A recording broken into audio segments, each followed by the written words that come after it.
Vamos a conversar ahora con Luis Benavente, que ya está conectado con nosotros. Lucho, ¿cómo estás? Buenas noches, ¿cómo te va?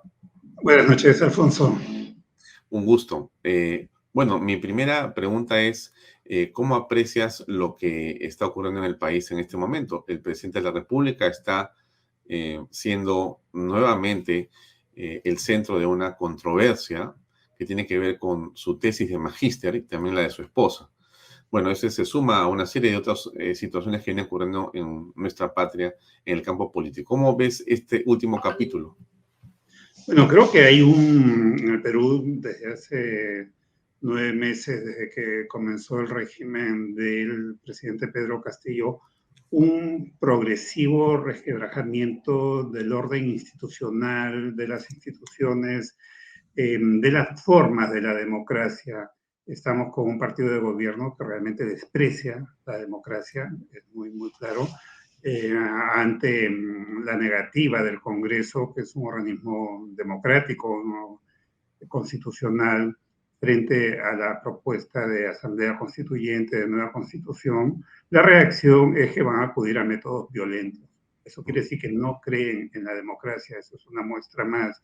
De un lado, de otro lado, son incontables los miembros del equipo de gobierno en el más alto nivel que han estado vinculados a organismos de fachada de Sendero Luminoso, y no dejo de recordar que cuando murió Abimael Guzmán, 13 de 18 ministros quisieron que no se cremen los restos, o sea, querían tener el cuerpo de Abimael Guzmán en algún lugar enterrado para rendirle culto, para incentivar el mito de Guzmán y alimentar el terrorismo del siglo XXI, por cierto, con el auspicio de este gobierno. Entonces, todo eso que incluye una serie de hechos, la presencia de presidentes del Consejo de Ministros que solamente contribuían a destruir la economía del país, como fue el caso de la señora Vázquez, que tuvo una activa militancia en contra de la minería, lo cual no significa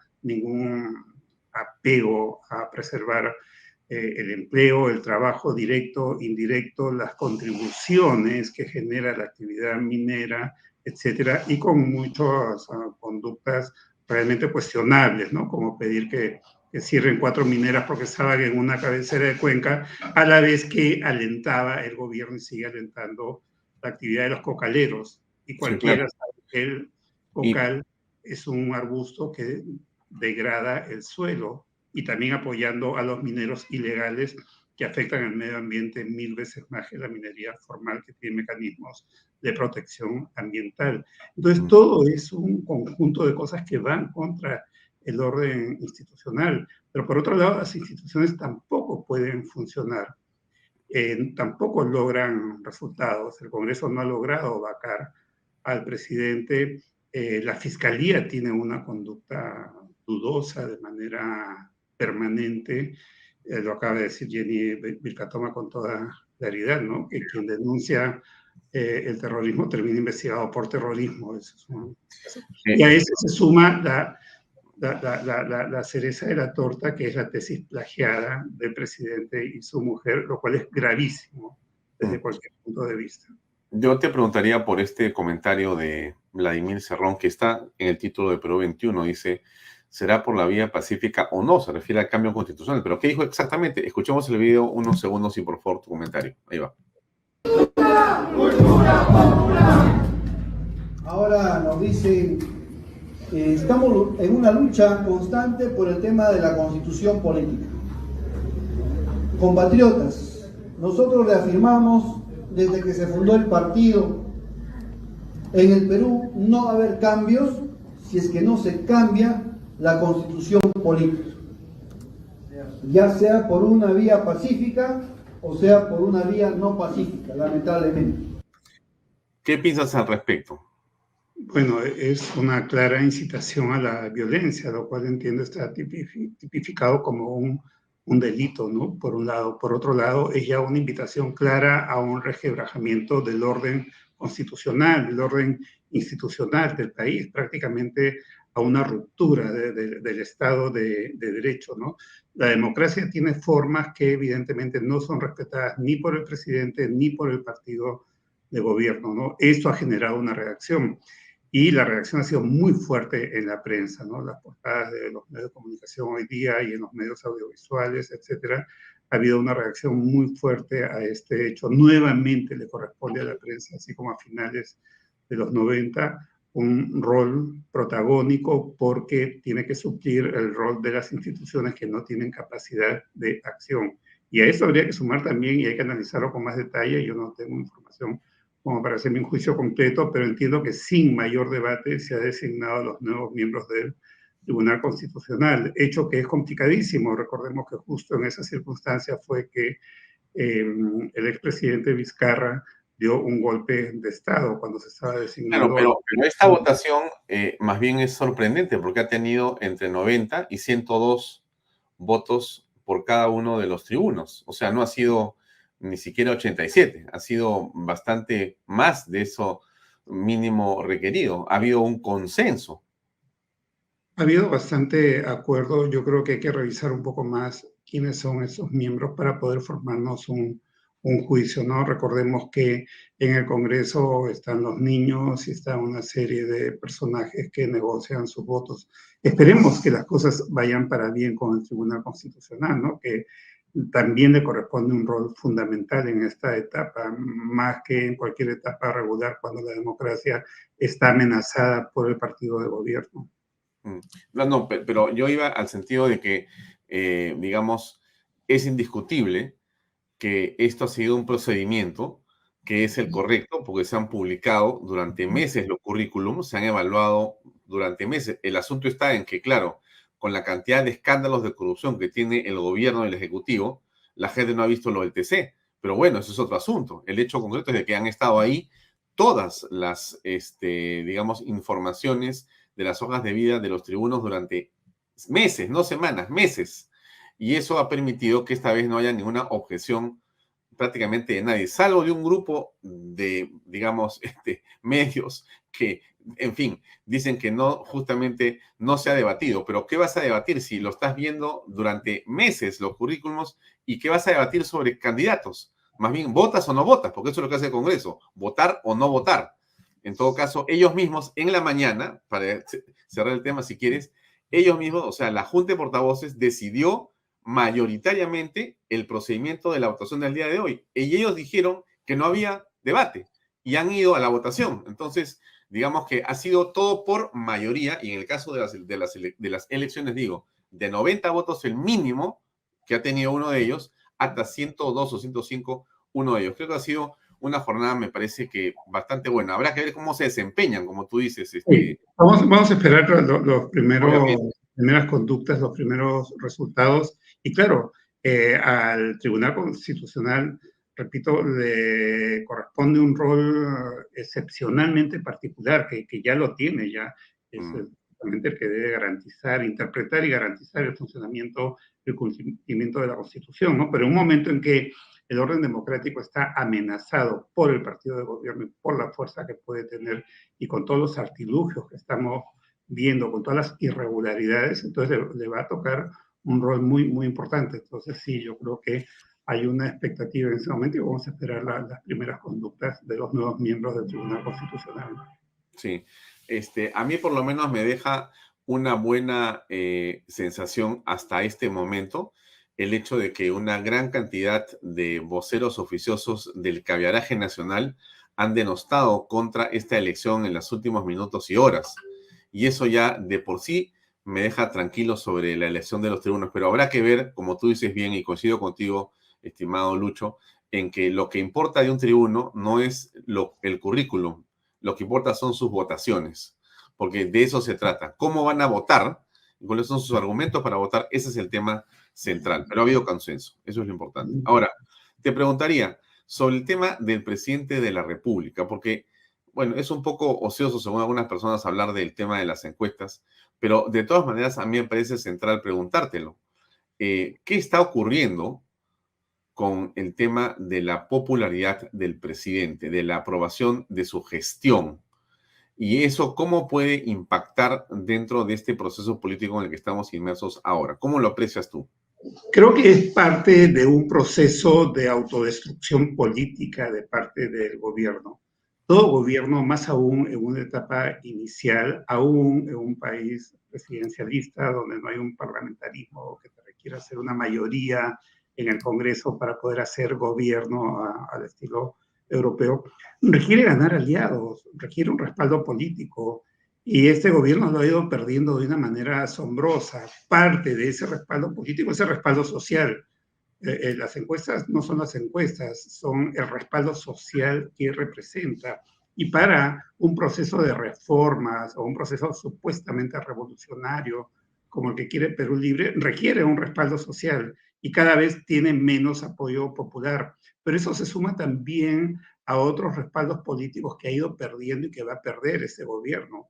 El apoyo de la izquierda caviar virtualmente lo ha perdido. La izquierda caviar participa en el gobierno y esos ministros cuando salen del gobierno lo primero que hacen es dar un portazo y despotricar en contra del gobierno que los alojó hasta minutos antes. Han perdido el respaldo de la Iglesia Católica, pues la cúpula de la Iglesia Católica, que es muy izquierdista en algún momento, incluso el cardenal Barreto fungió de vocero presidencial anunciando prácticamente el reemplazo del primer ministro Torres y generó una reacción tan fuerte en Torres, tan ofensiva, que evidentemente hubo un manifiesto de respuesta, un comunicado de respuesta de la conferencia episcopal peruana. Entonces está perdiendo respaldo popular, está perdiendo respaldo político caviar, está perdiendo respaldo de la Iglesia Católica. Los gobernadores día a día se van sumando a un rechazo, lo cual es muy importante, desde el presidente de los gobiernos regionales, el gobernador de Cusco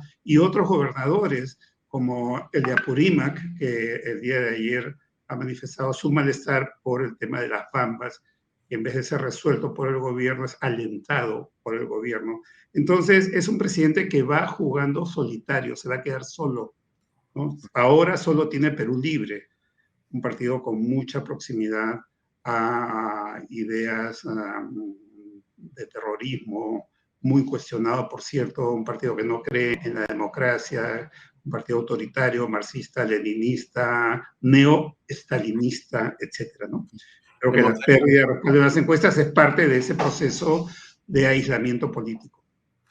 Dos preguntas. Una, el gobernador de Apurímac el día de hoy dijo algunas cosas interesantes frente al presidente de la República. Quiero ponerlas, son 2 minutos.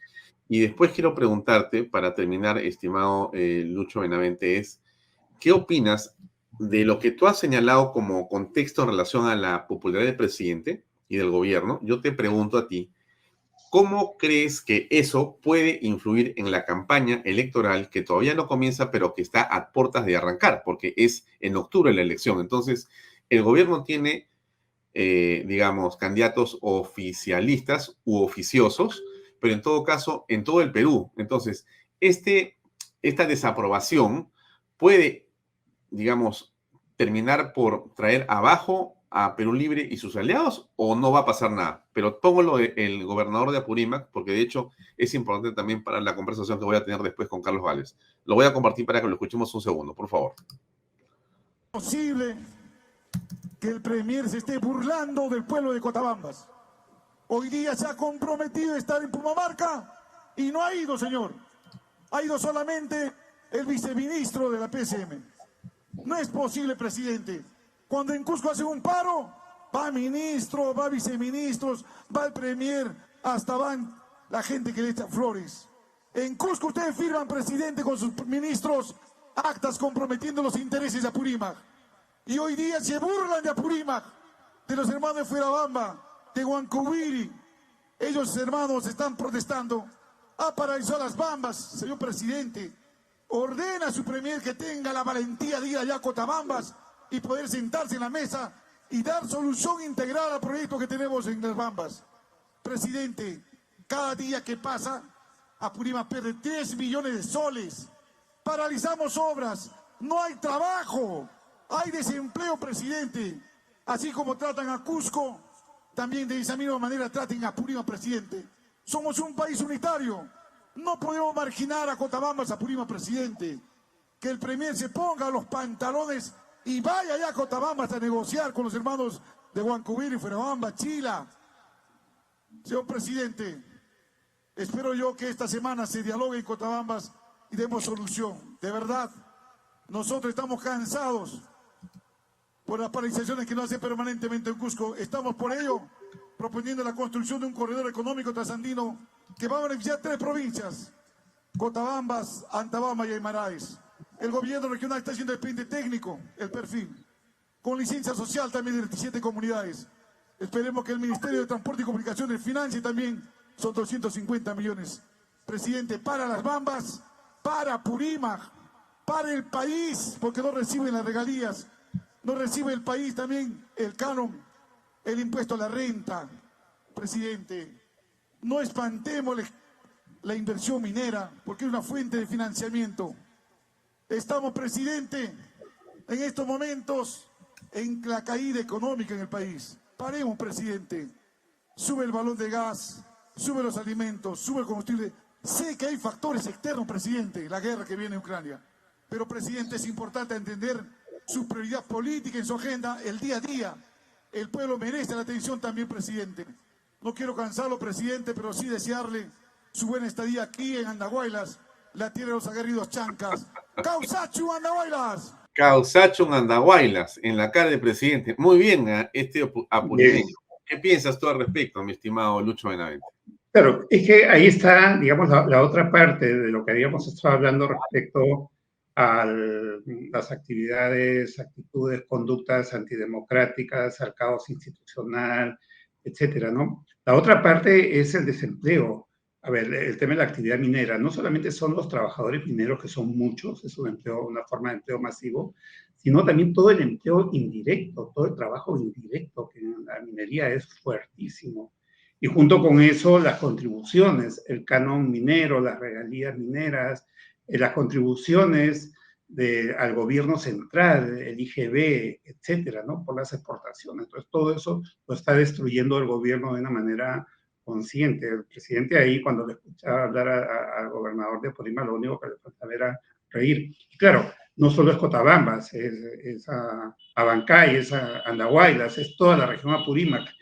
Apurímac es una región que hace 10, 15 años está en el puesto 24, 25 en los índices de desarrollo humano. Ha escalado más o menos al puesto 15, 12, gracias en buena cuenta a la inversión de las Bambas, que ha traído desarrollo, educación, mejora a esas regiones. Y eso es lo que está destruyendo este gobierno con aliados comuneros que muchas veces ni siquiera están en la región y ni siquiera terminan afectados por la supuesta contaminación, etcétera, ¿no? Perú ha llegado a una inflación anualizada de 8,62%, es una barbaridad. Es la peor inflación anualizada en 24 años. Eso fue el año 98, la última vez que hubo una inflación mayor, que se produjo el fenómeno del Niño, que evidentemente destruyó la economía nacional, afectó mucho la economía nacional. Ese es el nivel de daño que está causando este gobierno a la economía peruana, equivalente al fenómeno del Niño. Pero acá es el niño, son los niños de Acción Popular y es el presidente que no actúa como debe ser, no conduce al país por la senda del progreso, de la inversión, del trabajo, del desarrollo. Entonces, esto le va a pasar factura. A eso iba. La gente está sufriendo todo esto, ya no solo en el ámbito político, sino en su alimento diario. Evidentemente no va a respaldar a los candidatos del gobierno en las elecciones de octubre de este año. Ahora, ¿y quién se va a ganar con este desastre gubernamental?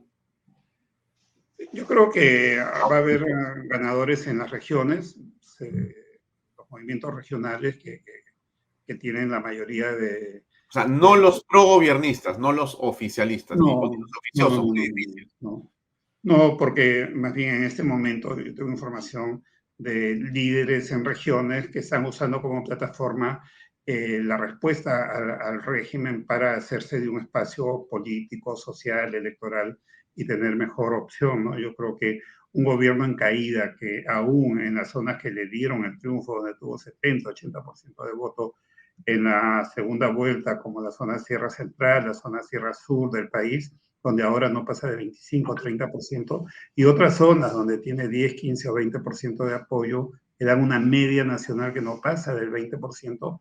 Digamos que no es buen negocio electoral apoyar al gobierno, por cierto. Entonces, yo no le veo mucho futuro, mucha posibilidad a los candidatos oficialistas, sean del partido de gobierno o sean aliados con quienes hagan acuerdos para las candidaturas en las provincias, distritos y regiones del país. Muy bien. Lucho, gracias por acompañarnos esta noche. Ha sido un gusto siempre tenerte aquí en Vaya Talks. Hasta otra oportunidad para hablar sobre la coyuntura política. Muy amable de tu parte. Muchas gracias, Alfonso, por la invitación. Igualmente ha sido muy grato charlar contigo.